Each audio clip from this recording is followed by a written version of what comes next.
네, 시장이 선택한 시선주는 어디일까요? 외국인과 기관의 수급 통해서 알아보는 시간 갖도록 하겠습니다. 오늘 함께 해주실 분은 나도투자연구소의 이재규 본부장입니다. 본부장님 안녕하세요. 안녕하세요. 네, 오늘은 코스닥을 중심으로 많이 빠지고 있는데요. HLB 그룹주 급락으로 제약이랑 바이오주들의 하락이 두드러지고 있습니다.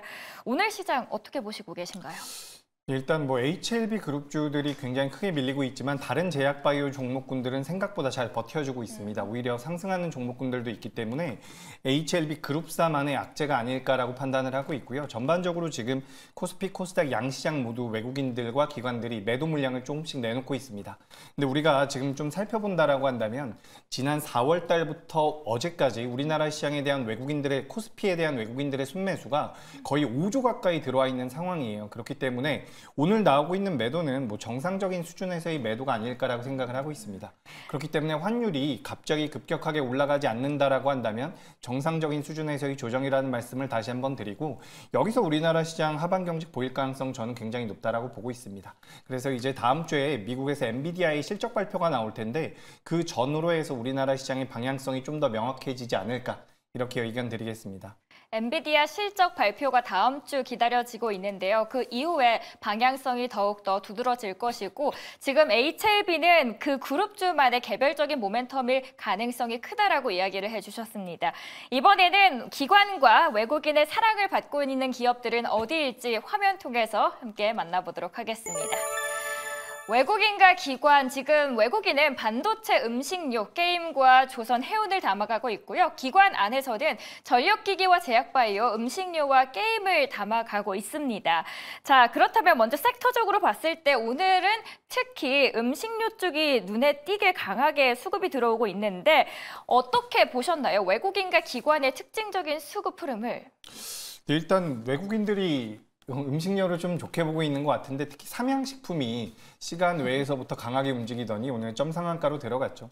삼양식품의 시가총액이 2조가 넘어가는 기업인데 굉장히 강하게 올라왔다라는 말씀을 드리고 싶고, 우리가 이제 음식료 관련 종목이라고 한다면 대부분 이제 내수 기업이라고 생각을 많이 했었는데 실제로 이번에는 수출이 굉장히 많이 됐다라는 그런 명분이 있습니다. 그렇기 때문에 삼양식품 같은 경우도 전체 매출에서 절반 이상이 수출에서 나오고 있죠. 수출 같은 경우는 이제 수출 기업들을 우리가 살펴볼 때는 환율이 높은 것에 대한 수혜를 받을 수가 있기 때문에 최근 우리나라 식음료 관련되어 있는 K푸드 쪽에 대한 인기가 계속해서 올라가면서 관련되어 있는 기업들의 주가 흐름이 굉장히 견고하게 나오고 있다고 생각이 되고 있습니다. 그리고 원재료 가격들 같은 경우도 계속해서 하향 안정화가 되고 있기 때문에 음식료 관련주들은 계속해서 좀 보실 필요가 있지 않을까라고 생각이 되고요. 지금 이제 삼양식품이 많이 올라가서 좀 부담이 된다라고 한다면 CJ 제일제당 같은 경우는 상승 여력이 많이 남아있다라고 생각을 하고 있습니다. 그래서 이 식료품 관련주들 중에서 수출 비중이 많은 기업들을 좀 위주로 보시는 게 앞으로 향후 성장성에 대한 모멘텀들을 좀 가져갈 수 있다라고 말씀을 드리고 싶고요. 그에 따라서 이제 삼양식품 같은 경우도 영업이익률이 20%대가 나왔습니다. 사실상 우리가 경쟁 기업이라고 할 수 있는 농심 같은 경우는 영업이익률이 7%, 8% 정도 되거든요. 한 3배 정도 나왔다는 것은 그만큼 사업 구조가 견고하게 잘 짜여져 있다는 부분이겠죠. 그래서 앞으로는 기존과는 다르게 수출이 많은 기업들, 고환율에 대한 수혜를 많이 받을 수 있는 기업들 위주로 좀 보시면 좋을 것 같고, 앞으로 계속해서 저는 우상향이 좀 더 이어질 가능성이 높다라고 보니까 참고하시면 될 것 같습니다. 앞으로의 우상향 더욱더 기대를 해보도록 하겠습니다. 이번에 외국인이 기관과 담고 있는 종목은 어딘지 화면 통해서 보도록 하겠습니다.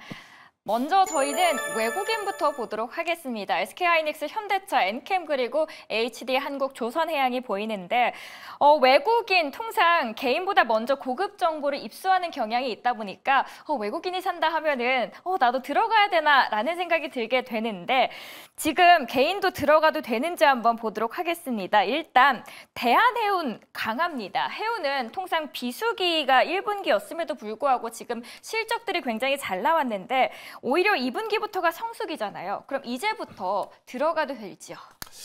네, 해운 관련주들이 오늘 대한해운 같은 경우는 실적을 잘 내놓으면서 좋은 주가 흐름이 나왔는데, 우리가 대표적인 해운주라고 할 수 있는 HMM이나 페노션 같은 경우는 지금 주가 흐름이 살짝 부진하긴 합니다. 근데 여기가 저는 이제 매수의 기회라고 생각을 하고 있어요.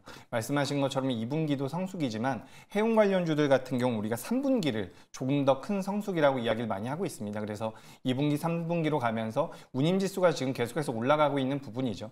그래서 우리가 BDI라고 하는 발틱 해운지수 같은 경우는 벌크선 쪽에 영향을 많이 주기 때문에 페노션과 연동지어서 좀 생각해 보실 필요가 있다는 말씀을 드리고, 우리가 SCFI라고 해서 상하이 컨테이너 지수가 있습니다.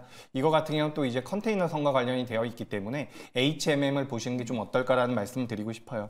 지금 전반적으로 시장에서 운임이 상승한다라는 모멘텀들이 좀 부각이 되고 있는 것 같은데, 이런 내용들 같은 경우는 앞서 말씀드렸던 것처럼 2분기와 3분기가 되면 좀 더 가속화될 가능성이 있다라고 보고 있습니다. 그리고 전 세계적으로 우리가 국제 해사기구라고 이야기를 하고 있죠. IMO 쪽에서 이 탄소를 많이 배출하는 선박에 대한 규제를 계속해서 하고 있기 때문에 탄소 집약도라고 이야기를 하죠. 탄소 집약도 등급이 낮은 선박을 이용하지 않는다라고 한다면 배가 많이 줄어들기 때문에 운임은 더 올라갈 가능성이 높습니다. 그런 관점에서 놓고 봤을 때 오늘 HMM이라든지 페노션 같은 기업들은 주가의 조정을 좀 받고 있는데, 전 주가적인 측면에서 좀 메리트가 있다라는 말씀을 드리고 싶고, 무엇보다 이 해운 관련주들 같은 경우는 중국의 경기와 많이 연동되는 경향이 있습니다. 중국이 지금 바닥을 찍고서 경기가 돌아서고 있다라는 분석들이 많이 나오고 있기 때문에 이 역시도 해운주에 대한 모멘텀이 될 수 있을 것이다라는 말씀 드리겠습니다. HD 한국, 조선해양 그리고 대한해운 같이 한번 묶어서 조선주 그리고 해운주 안에서 설명을 드려봤습니다. 중국이 경기가 회복이 되면 더욱더 강한 상승 회복 기대를 해보도록 하겠습니다. 이번에는 기관 안에서 골라보도록 하겠는데요. 변압기 보도록 하겠습니다. 효성중공업, AI 붐에 지금 K변압기 굉장히 강한 각광을 받고 있는데 효성중공업도 있었고요. 그 외에도 LS도 있었거든요. 특히 오늘 효성중공업도 상한가를 찍은 모양을 보여주고 있습니다. 건설 부분이 지금 회복이 되고 있고 견고한 실적 성장세가 유지가 되면서 앞으로 이게 더 갈 수 있을지 궁금합니다. 변압기 1분기 실적 굉장히 좋았는데 2분기까지도 저희 계속해서 이 분위기 그대로 갈 수 있을까요? 네, 변압기에 대해서 말씀을 드릴까요? 아니면 효성중공업에 대해서 말씀드릴까요? 둘 다 이야기해 주세요. 예, 둘 다 말씀드려보도록 하겠습니다. 일단 변압기 쪽 같은 경우는 오늘 전반적으로 좀 조정을 받는 것 같아요. 효성중공업 같은 경우는 장 초반에 인적 분할과 관련되어 있는 내용들이 시장에서 한번 나왔습니다. 효성중공업 같은 경우는 우리가 사업 부분을 나눴을 때 중공업 쪽과 건설 쪽이 있는데, 우리가 소위 말하는 전력기기 쪽은 이제 중공업 쪽에 들어간다라고 보시면 좋고요. 건설 부분 같은 경우는 이제 한 40%, 매출의 한 40% 정도가 건설 부분, 그리고 60% 정도가 이 전력기기 쪽에서 나오고 있는데, 지금 다른 건설 업체들의 건설 업황에 대한 부진으로 인해서 건설 업계들이 안 좋은데, 그럼에도 불구하고 효성중공업 같은 경우는 건설 쪽에서도 실적이 잘 나오고 있는 상황입니다. 근데 거기다가 이제 효성중공업 같은 경우는 전력기기 쪽에서 1분기 수주액이 지금 4조를 넘어간다라는 내용들이 나오고 있어요. 그래서 이렇게 전체적으로 잘 가고 있는데 오늘 아침에 인적 분할을 하겠다라는 내용들이 나왔습니다. 그 인적 분할을 하게 된다면 기업의 가치가 다시 한번 재산정될 가능성이 높기 때문에 자금이 좀 강하게 들어오지 않았었나라는 판단을 하고 있습니다. 그렇기 때문에 전력 쪽도 좋고 건설 쪽도 좋은데 오늘 인적 분할 이슈가 있었다. 근데 여기에 대해서 이제 회사에서는 부인을 했어요. 그런 내용들은 좀 이제 참고만 하시면 좋을 것 같고, 전반적으로는 이제 업황 기대감에 대한 부분들은 계속해서 부각될 가능성이 있다라고 보고 있습니다. 다만 오늘 윗꼬리가 달린 부분이 제가 분석한 것처럼 인적 분할에 대한 기대감으로 들어온 자금이 이탈하면서 밀렸다라고 한다면 저는 기간 조정은 좀 필요하지 않을까라고 생각을 하고 있습니다. 그래서 한 일주일 정도, 2주일 정도 기간 조정을 받은 이후에는 다시 한번 우상향으로 들어갈 가능성이 높다라고 보고요.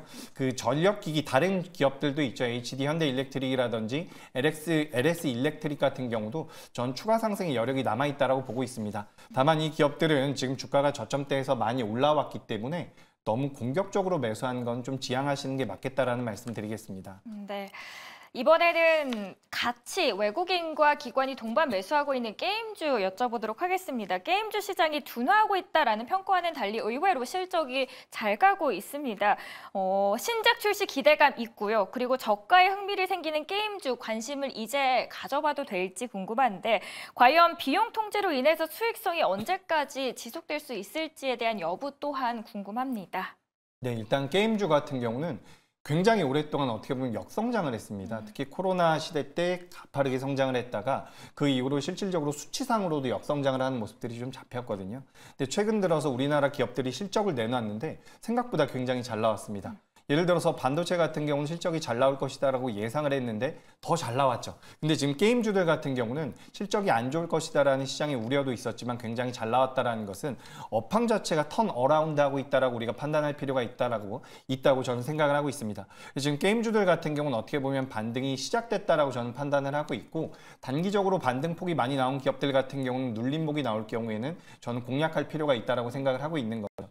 그러니까 굉장히 어려운 기간을 잘 넘어온 기업들이 지금 실적을 잘 내고 있습니다. 인건비 통제라든지 마케팅을 통제하면서 비용적인 면을 많이 줄이면서 지금 이 수익성이 개선이 되고 있는 부분인데, 과거처럼 이제 중국 쪽에 대한 매출이 모든 것을 결정하는 것이 아니라 이제 인도라든지 다른 나라 쪽에 대한 매출들도 붙고 있기 때문에 저는 게임주들 같은 경우는 주가 흐름이 굉장히 견고하게 나올 가능성이 높다라고 보고 있습니다.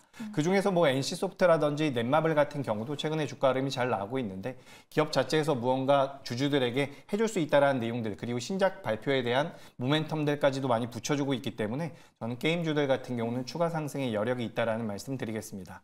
그 비용 통제에 대한 수익성, 그러니까 인건비로 인해서 수익성이 언제까지 지속될 수 있을지에 대한 여부는 그래도 긍정적이다 뷰를 바라보고 계시는 거죠? 네, 일단 많이 진행이 됐다라고 생각을 하고 있는데, 우리가 여기서 지금 AI 쪽과 좀 엮어서 제가 말씀을 드리고 싶습니다. 지금 우리 시장에서 가장 큰 트렌드라고 할 수 있는 것은 AI 쪽이죠. 그쵸. 관련돼서 반도체도 움직였고요, 소프트웨어도 움직였는데 AI 쪽과 가장 결부될 수 있는 쪽이 또 하나가 게임주가 아닐까라고 저는 생각을 하고 있습니다. 그렇기 때문에 개발자들이라든지 인건비 쪽에 대한 비용을 많이 절감할 가능성이 있다라는 거죠. 그래서 AI 쪽이 어떤 식으로 접목되느냐에 따라서 게임사들의 수익성이 많이 개선될 수 있지 않을까 저는 보고 있기 때문에, 관련되어 있는 기업들은, 그리고 게임주들이 대체적으로 현금성 자산이 많아요. 그래서 우리가 저 PBR 관련주로도 엮고 있는 부분들이 있기 때문에 추후에 금리 인하에 대한 성장주에 대한 모멘텀까지도 부여된다라고 한다면 게임주들은 좀 더 보시는 게 맞을 것 같습니다. 네, 게임주에 대한 뷰까지 저희가 들어봤습니다. 시청자분들께서 이고수님 언제나 멋지십니다. 종목도 너무 잘 잡아주신다라고 하셔서